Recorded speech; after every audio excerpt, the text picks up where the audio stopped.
Welcome to CommSpeaks, a podcast series produced by the Department of Communication Studies at Tarleton State University.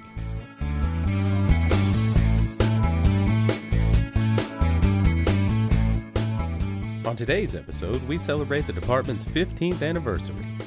You'll hear about what was, what is, and what will be concerning communication studies at Tarleton State as faculty, friends, and students celebrate our 15-year journey of excellence. From our studios here in Stephenville, Texas, here's your host, Dr. Tracey Holley.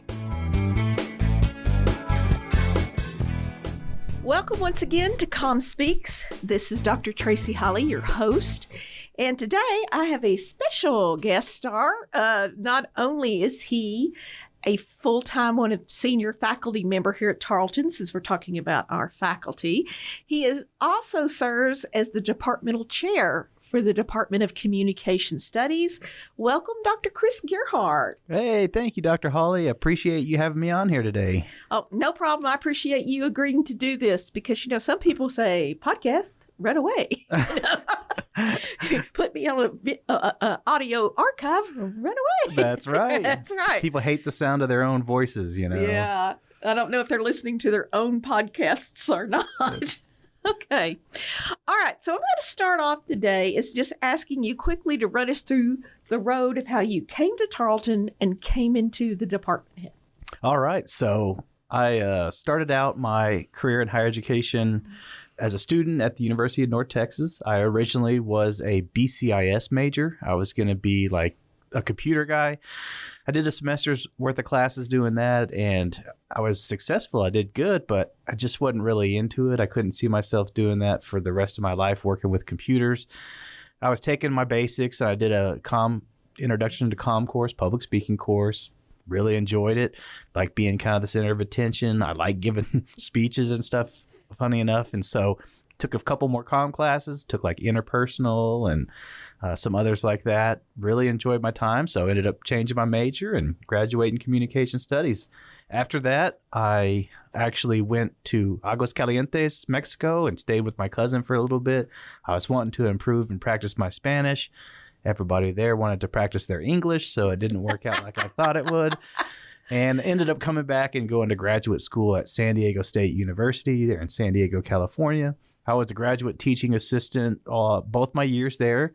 Got to study with some amazing scholars that I teach some of their material today. You can find them in our textbooks. Peter Anderson, Brian Spitzberg, and others.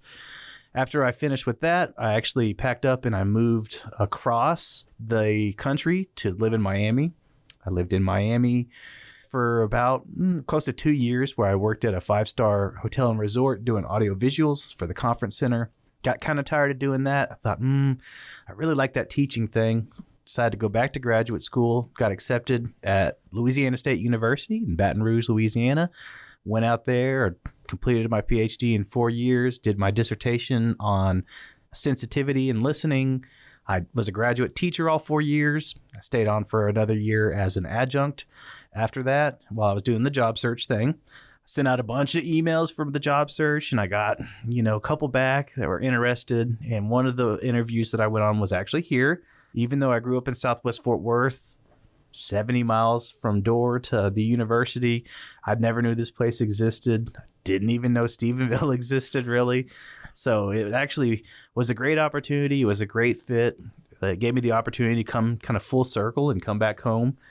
My wife, her in-laws are here in Arlington. My grandma still lives in Southwest Fort Worth. My aunts and uncles are in Southwest Fort Worth, cousins. So it was just a great opportunity. I was promised that the department was going to grow, that the university was going to grow, that we're going to get new amenities and facilities. All of that has come true. And so I'm really blessed to be here, raising a family in Stephenville, Texas, a place who knew it even existed. The best kept secret in Texas, they say. Yeah, best kept secret in Texas. Well, I do want to ask you, you're a little young for a department head, don't you think? Oh, I don't feel young. You don't feel young. No. I've been in higher education, well, let's see, since, I don't know, about 2004 off and on. So we're getting close to 20 years now. And Wow. higher ed, not always in leadership, mostly in the classroom. But in terms of, I was, I guess, kind of young. I wasn't even tenured whenever I was promoted to department chair. That's a little nerve-wracking. It could be nerve-wracking, but I knew I had a great people that I was working with. I had the support of the faculty. So it was never really a doubt in my mind that it was something I wanted to do or could be, relatively successful at. And I love my job. I love what I do. I love the people that I work with.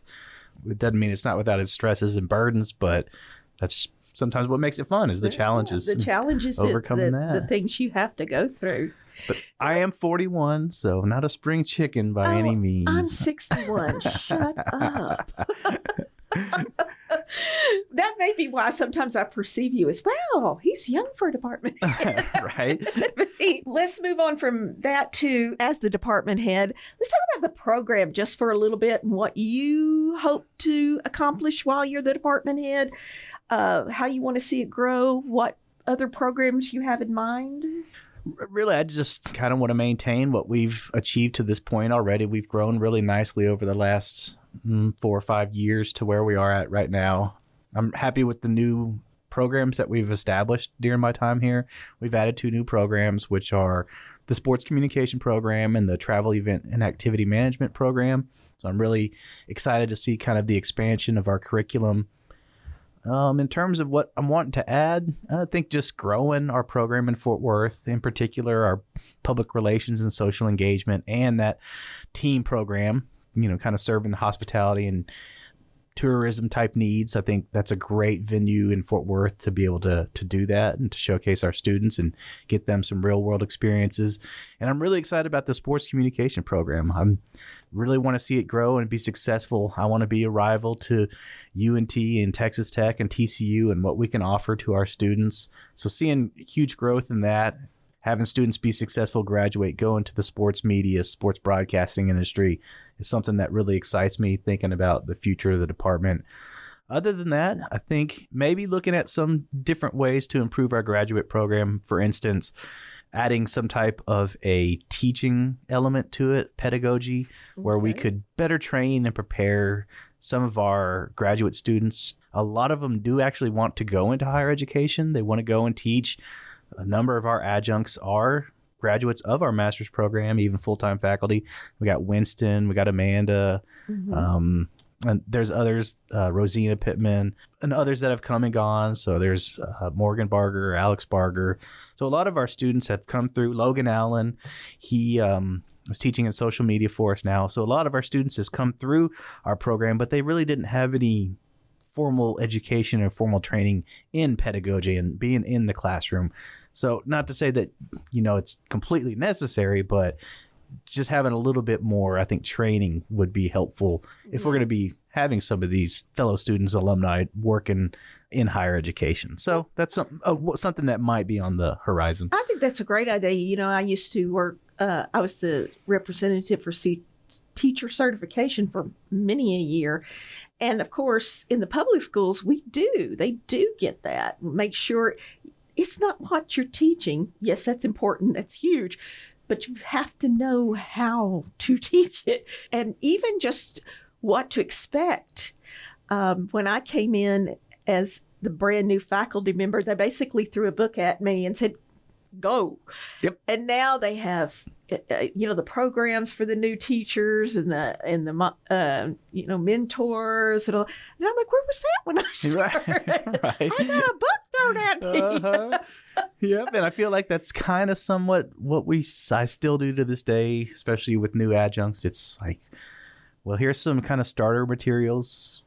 Go and develop your style, and they haven't yet thought about what their style is, how to adapt to different learning styles, how to use different delivery modes and learning modes. So I think training still needs to be improved today. And that was one of the first things I did as department head was I had to end up killing off that teacher certification program. Yeah. Because there was just no longer a steady demand for it. Right. We have one major at a time, and that really doesn't justify holding on to a program. No, It unfortunately not. And it's terrible that they got rid of the speech requirement in our public schools at the high school level. So, right. You'd like to think communication's kind of important, but it's not being emphasized at that level. So, right. So you have all this going on here, and you mentioned your family. Mm-hmm. Let's talk about how you juggle that, because it can be really difficult because you have 3 sons. Is that my 3 sons? Sing the song. Da, da, da, da. Okay. So how is that juggling that? Do you still have enough time to really be into all their activities they're in and things? For sure. Oh, most definitely. So it is. You have to be very. This word is popular now, intentional about your work-life balance. And so I try to maintain a pretty healthy work-life balance. So whenever I'm at home, I'm at home. I'm not checking email. I'm not grading papers or anything like that. But when I'm at work, I'm at work. I'm here to work. I'm here to get things done. So I eat at my desk. I do engage in a healthy bit of conversation, but I do work a good majority of the day. You work the majority of the time, but then we interrupt you. I do have an open door policy, and faculty like to come in and chat. But I love that. That's one of the best parts of my job. So I just make sure that I block time for my family, especially. I think that's so smart, because that's the one thing I learned, even if you don't have children, to keep your own sanity, is block your time. I also eat at my desk and I work through, and when I go home in the evening, I'm done. Mm-hmm. Except for my online courses, I do let them give their speeches live at night, because they're non-traditional students, can't expect it during the day, but the rest of the evenings, I'm done. That's right. So you got to have that break. So trying to, but am I able to be a part of all the activities? No, unfortunately not. There's some things that happen I just can't be a part of. An example is that later on this month, they're doing a field trip for my 2 youngest sons. And my wife wanted to do one son, and I was going to do the other. They're on the same day, same time. And I said, I just can't that day. It's got a class. It's end of the semester. I don't have much time. And it's leadership team meetings. So unfortunately having to miss out on events like that. But like this weekend, my son, he's got basketball games in Fort Worth that I'll be able to attend, and taking him to practices in the evenings, going to recitals in the evenings. So I'm able to be a big part, I think, of a lot of different things that they are engaged in, involved with.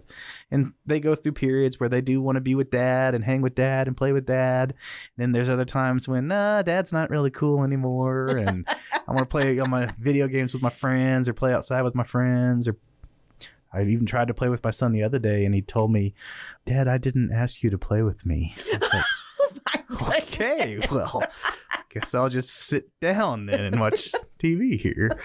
Ooh, dear. Oh, no. Well, okay, so you make this divide, and you put time with your children. What about time for yourself? What do you have a hobby? Okay, right. Do you just walk away and scream at the sky? What do you do for yourself? Right. What do I do for myself? Well, I like to be creative is one thing that I like to do. So I like to make home movies, mostly is what it is. So we'll sometimes kind of make goofy movies. We made one that was kind of a remake of Ghostbusters. We made one that was a video called Dr. Death. It was pretty ridiculous. So just kind of having fun with the boys that way, but also just making videos of our family vacations and different things that we go to, like Mayfest or the pumpkin patch and stuff like that. So having a creative outlet is something that I really like to put some of my alone time and energy into. I also like to go out and piddle around the yard, just spend some time outside. I'd like to, mess with the flower beds, mow the grass, and shoot some hoops on the basketball goals, stuff like that. Just spending time outside, trying to get some fresh air. I'm kind of, a neat Nick. I wash the windows, and I wash the cars, and I power wash the decking, and all sorts of different things. Work on the pool. So. You're gonna get people calling you, say, "Could you do this in my house?" I'm pretty much a busybody. It's hard for me to sit down and just kind of veg out. I'm really constant motion at home. It drives my wife kind of crazy. She's like, will you just watch this movie with me? And I can get, decently into it until I got to do something, Yeah. So I'll just kind of watch the baseboards and listen to the movie or whatever. Yeah. And the thing I hear, and I think this is true for all parents too, is that when you say, what do you do for yourself? What's your alone time? Somehow it always circles back to, and with the kids, taking a video of the kids. And, they're your children are quite young. Yes, the oldest is Christian, 12. Luke is the middle son. He's 7. And then Asher's the baby son. He's 5. Yeah. They're all 3 in school. Christian's in 7th grade. Luke's in 2nd grade. Asher's in pre-K. Yeah. So they're still at that age that they're not trying to run away from you.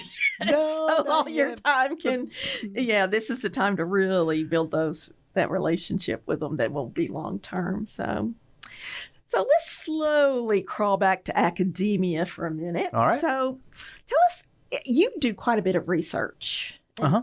What are your research interests? What areas do you work in? Right. So I have kind of a couple different areas in which I've published and that I do research. The primary one is listening, of course, what I did my dissertation in. So I would used to be mostly listening within interpersonal relationships, in particular active empathic listening. More so now, I've moved into kind of a research program with Dr. Sarah Mabin, where we've been studying organizational listening on social media. So we've published, I think, about 3 papers on that. We've got another one that's under review. We've got a book chapter that we're working on about that. So that's kind of where it has led to. Still doing listening, but just in a different form. One of my greatest, one of my proud accomplishments is I got a email from a reporter from the New York Times, and she wanted to interview me as a listening expert for her article in the New York Times. It's kind of during the pandemic, and so I contacted her back, did the interview, answered some questions, and she used some of my material in her article. So that was kind of a proud scholarly moment. So it really focuses on listening.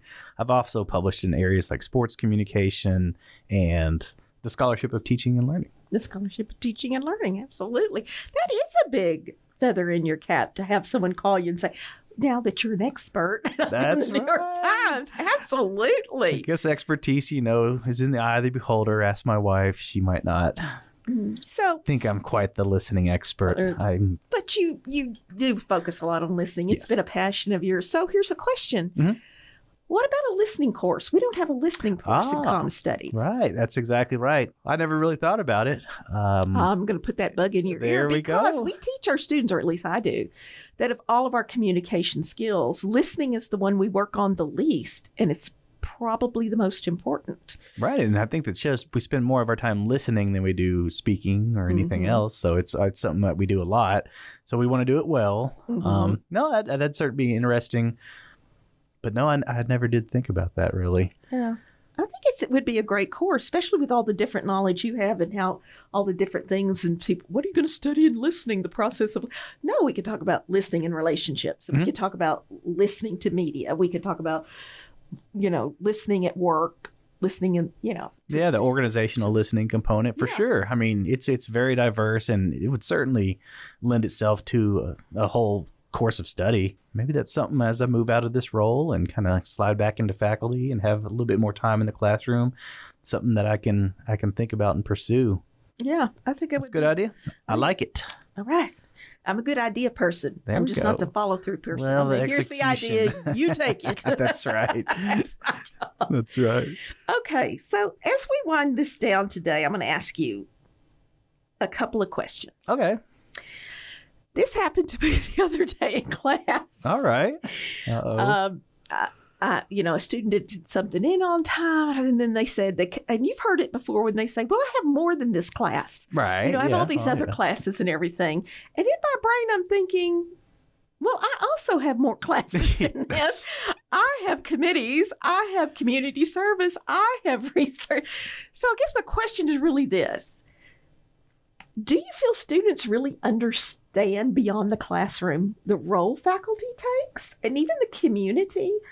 And if not, could we, should we, and how would we maybe educate that. Right. Just based upon the example that you gave and thinking back to my own experience, no, I don't think students have any idea what goes on. No, yeah. I think it's all me and my needs, and they don't think too far beyond that. Now, that's not to say that's true for every student. Right. I'd say for the majority, though, they don't have a real good idea about that. They probably don't have a good idea about the structure of higher education.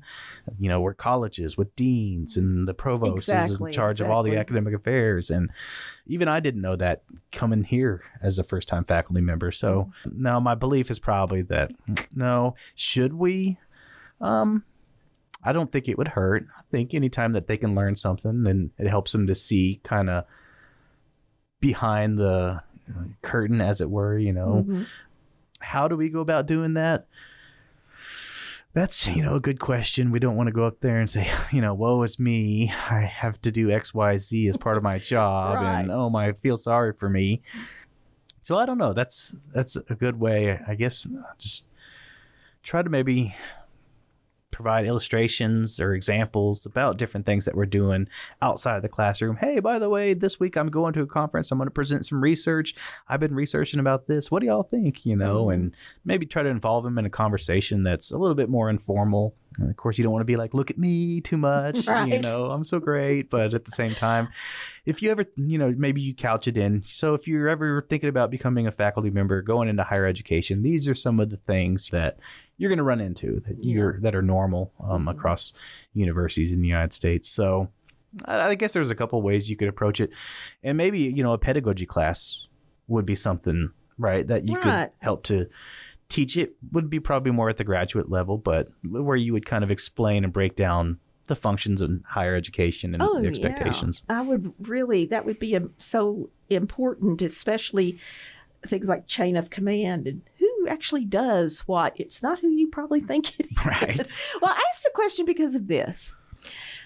I think people outside higher ed don't understand we're not really the faculty, what I would call traditionally employed. That sounds weird, but what I mean is this. My sisters will sometimes take a day off work and they will say, Tracey, take the day off and let's go. And then I say, I have classes. And they said, well, you can skip one day. And I said, no, right. I have classes. You don't understand. It doesn't work. We just can't go, well, we're not going to have class on Wednesday. You people can be stupid. I'll be. That's right. We can't do that. Right. It's a different animal. And I've argued more than once with someone, a friend, but funny, it makes me so much. And my baby sister who's always, well, why don't you just take the time off? Right. Well, why don't you just tell your boss you got to go do this? I said, oh, yeah, he'll like that one. Right. No, you're 100%. It is not your 8 to 5, Monday through Friday, but there are definitely times when, you just can't get away. That it's the expectation is that you're there and you have to be there. And then there's other times you have more flexibility. So, I think you're right. I don't think people fully I think they think we're in the classroom like all day, every day. And that's all that we do. We do papers, we grade papers, and we teach. And that's what we do for all day. Yeah. And that's, I think, really, for me, at least, because I've moved back, that's a small portion of my work day. It's a small portion of your work day. I think they see us more like what teachers in the public school system do. Yes. That we're in there all day. And then teachers in the public school system, I've had someone who really didn't understand the university. Like you said, they don't really think about it, who said, you only teach 4 classes, you lucky dog. And I look at her and go, that's not what I do. Right. We have duties. There are expectations on higher education faculty. That's 100% right. Yeah, I mean, that's a great point that you make about most of their experience is based upon what they see, like you said, at the public school level. Right. And that's, I think you're 100% onto something there. Yeah. Okay, last question. All right. And I'm going to do this as a department head and someone who is a leader at the university. Question. Uh-oh. Well, it's just talking about how things change. Mm-hmm. The pandemic changed us quite a bit and how we do things. And I'm specifically going to ask you about an area where many faculty have said to me, students don't use this anymore. They just don't use it. And it may not be true universally, but in many areas and majors, it's true. So the question is office hours. Oh, right. Yep. Yep. Mm-hmm. So faculty, here's one of the things people don't know, perhaps, are required to keep a certain number of office hours to be there so people can just drop in. And yet I have more and more people tell me, it's my experience as well, and a few, like Dr. Horton, a few other people in other departments say, they just don't utilize them. When I first started teaching, they were in my office all the time. They don't come. For sure. I have Zoom office hours.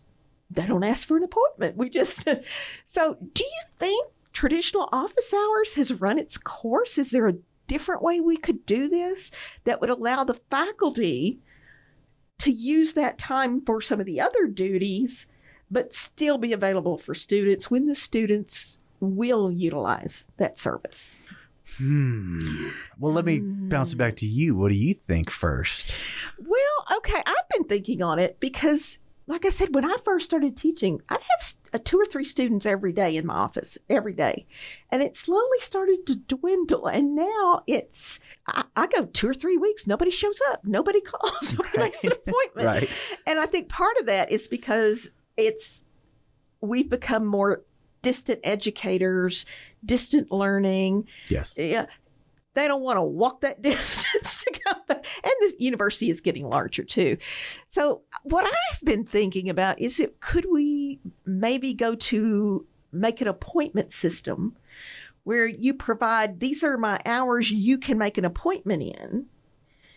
And then the students can make an appointment and they can either make a drop-in in face-to-face appointment or a Zoom appointment with a faculty member.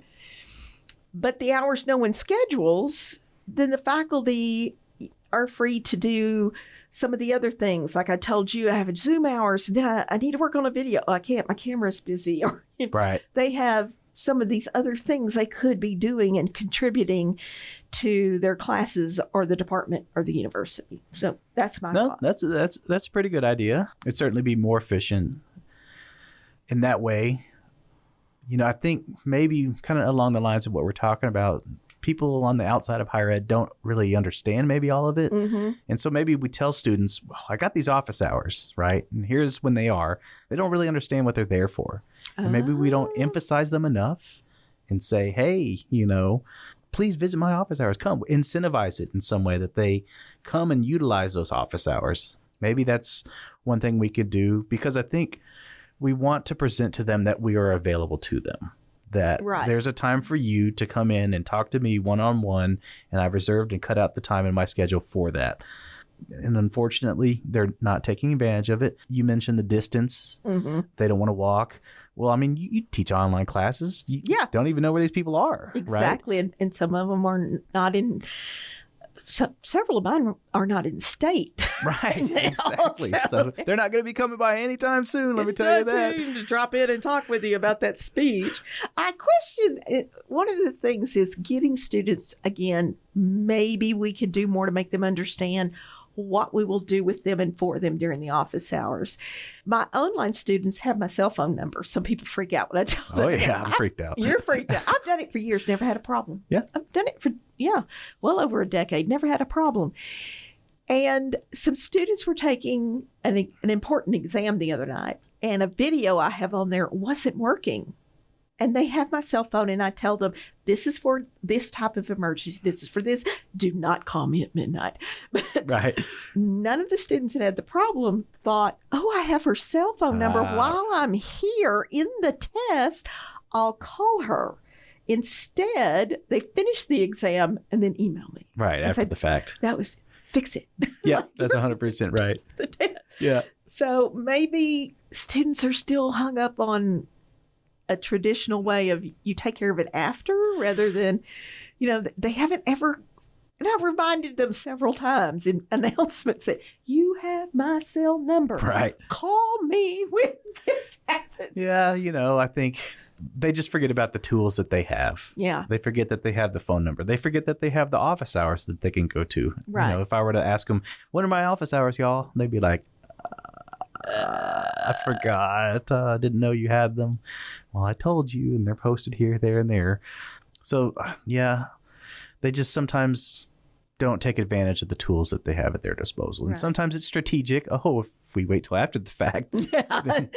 Maybe she'll feel bad that that video didn't work. Now I feel horrible. Yeah, she'll just give us all the points, right? And, Right. Other times it's maybe, they just simply forget. They don't think about it. They're in the moment of the test. Oh my gosh, the test. And they're stressed during Right. the test. So it's perfectly reasonable to realize they wouldn't remember, I can call her.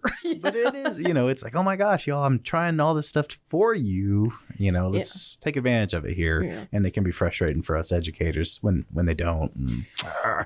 Well, I think that's just an area that we need to do more work in. I've told you I'm going to be doing more work and even some research in syllabi Oh, yeah. because my students seem to read it and then forget it. Yes. Yes. I can't tell me it's in your syllabus. It's in your syllabus. Mhm. My online students are required to make one Zoom appointment with me before the midterm and visit with me. It's like a 15-minute visit. This is all I ask of them. And it's not even, we're not going to pick on you or talk about it's to tell me. I ask them, can you find all the assignments? Mhm. Is this organized in a way? It's better to ask in the early part of the semester so I can correct something than wait till teacher evaluations in the end. Because at that point, I'm like, well, that doesn't help me right now. Didn't help Right. you, and I could have helped you. Right. No, I think that's a great practice. I'm sure that's something you might have picked up on either your own or through AQ. That's a great opportunity. But they forget it. It's in the syllabus. They flip it over and forget it. Exactly right. Yeah. Yeah. And thanks for bringing it up. AQ is, and yes, I did learn quite a bit of this through AQ.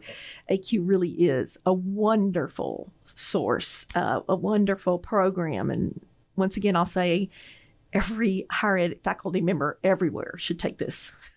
It really changes your teaching. It's not easy either. There's some homework. There was quite a bit of homework every week. There was homework too.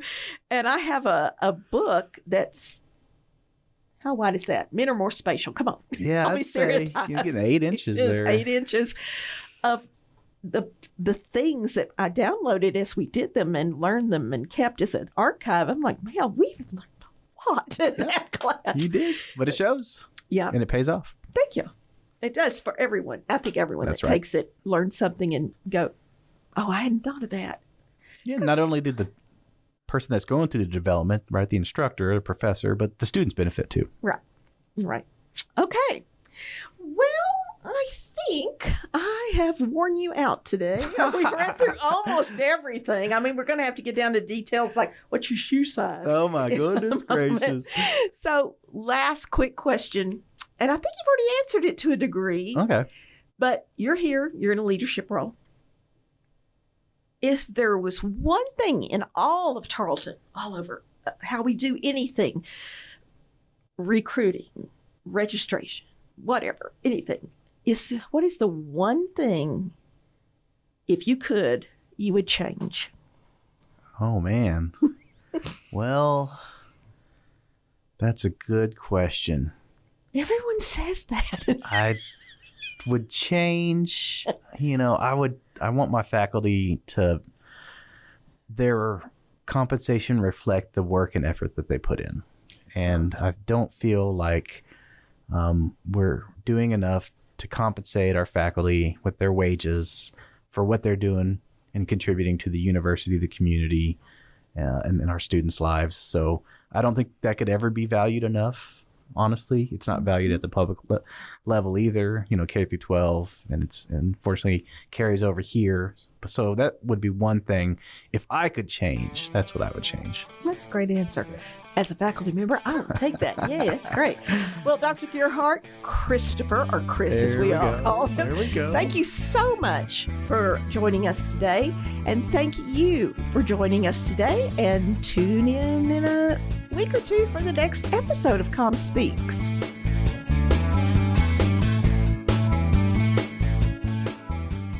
For more information about our podcast series or the Department of Communication Studies at Tarleton, visit us online at tarleton.edu/communications or find us on social media by searching for Tarleton Comm Department.